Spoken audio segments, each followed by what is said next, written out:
अमित, क्या आपको ट्रांसफॉर्मेशन में राहुल गांधी में देख रहे हैं क्या, कि लगातार नरेंद्र मोदी को चुनौती देने की कोशिश कर रहे हैं, चाहे संसद के अंदर चाहे संसद के बाहर। प्रधानमंत्री होने के नाते लोग ये उम्मीद कर सकते हैं कि हाथरस में जो 120 लोग मरे तो उनको वहां जाना चाहिए।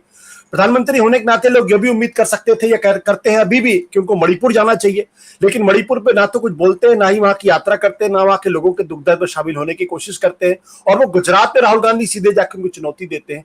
तो क्या वो नरेंद्र मोदी को उनके डेन से बाहर निकालने की कोशिश कर रहे हैं, और एक ऐसे राहुल गांधी अपने आप को पेश कर रहे हैं जैसे वो एंग्री यंग मैन है, जैसे वो कंपैशनेट है, करुणा से मेरे जिस और अफरीदा ने इशारा किया, एक compassionate angry young man. You have to unmute yourself, Amit. Yeah.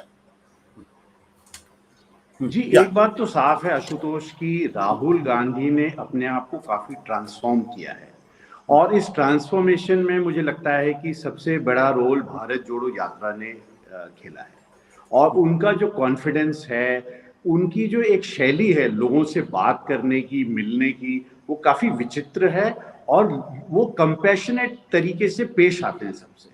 और मुझे लगता है यहीं पे उनकी सक्सेस है, चाहे वो मेट्रो में जा रहे हैं या ट्रक ड्राइवर से बात कर रहे हैं या किसी से भी बात कर रहे हैं, उनका एक कनेक्ट है लोगों के साथ, जो कि मुझे लगता है कि प्रधानमंत्री मोदी नहीं कर सकते हैं।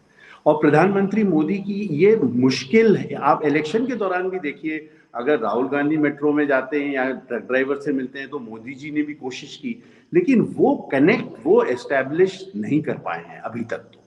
और राहुल गांधी, जो अफरीदा ने जो बात की, वो मोमेंटम पे चल रहे हैं। मुझे लगता है कि उनको ये मालूम है कि ये जो मैंडेट आया है, ये मैंडेट ऑपोजिशन के लिए नहीं है, और ये मैंडेट बीजेपी के लिए भी नहीं है। और आपको मालूम है कि कई महत्वपूर्ण चुनाव आने वाले हैं, महाराष्ट्र, हरियाणा, झारखंड, और इन चुनाव में बहुत हाई स्टेक्स हैं सबके। और राहुल गांधी ये समझते हैं, और हम लोगों ने, कितने ही पत्रकारों ने उनको क्रिटिसाइज किया कि वो विदेश चले जाते हैं, यहाँ चले जाते हैं, नजर नहीं आते हैं, पार्ट टाइम पॉलिटिशियन, जो आपने फ्रेज उनको लिए यूज किया, बिल्कुल सही क्रिटिसिज्म था। लेकिन इस बार उन्होंने दिखाया है, और मुझे लगता है वो समझ भी गए हैं। और एक चीज मैं और आपको बता दूं कि जो CSTS की पोस्ट पोल फाइंडिंग उत्तर प्रदेश से आई है, उसमें जो राहुल गांधी की पॉपुलैरिटी बनिस्बत मोदी है, वो अपने आप में दर्शाता है कि राहुल गांधी ने अपने आप को एक नेता एस्टेब्लिश कर लिया है, लीडर एस्टेब्लिश कर लिया है, और वो उस स्टेट में जहां पर कांग्रेस पार्टी एकदम खत्म हो चुकी थी।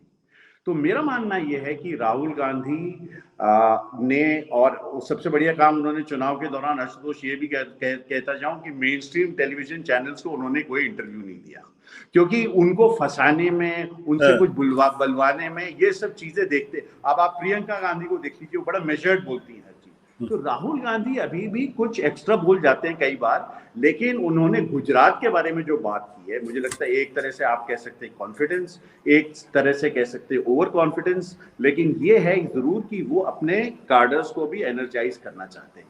और जहां तक मणिपुर का सवाल है, आज मैं उनकी प्रेस वार्ता देख रहा था थोड़ी देर पहले, तो वो उन्होंने जो भी बातें की, अच्छी बातें की, गवर्नर से मिले हैं, वहां पे स्थिति बहुत ही ज्यादा गंभीर है, कभी भी कुछ हो सकता है वहां पर।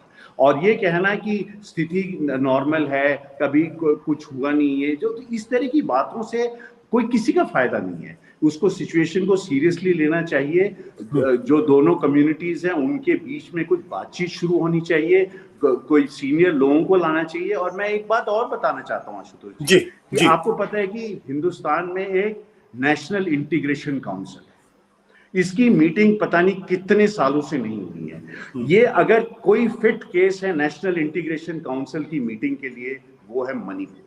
तो मुझे लगता है कि बातचीत, अगर मोदी जी अच्छा है, अपने एलाइज से आजकल मीटिंग कर रहे हैं, तो ये भी अच्छा रहेगा कि वो ऑपोजिशन के लोगों के साथ भी मीटिंग करें। और राहुल गांधी की जो बात हुई, जो शैली, जिस तरह से उन्होंने आज बात अपनी रखी, तो मुझे लगता है कि पॉलिटिकल पॉइंट स्कोरिंग भले ही हो सकती है, लेकिन पब्लिकली उन्होंने ये नहीं दर्शाया। तो मुझे लगता है कि एक मौका है, बात शुरू होनी चाहिए, लोगों के साथ स्थिति सामान्य बनाने की कोशिशें दोबारा से आरंभ होना चाहिए। ये मेरी सोच है। सत्य हिंदी का ऐप डाउनलोड करें गूगल प्ले स्टोर पर।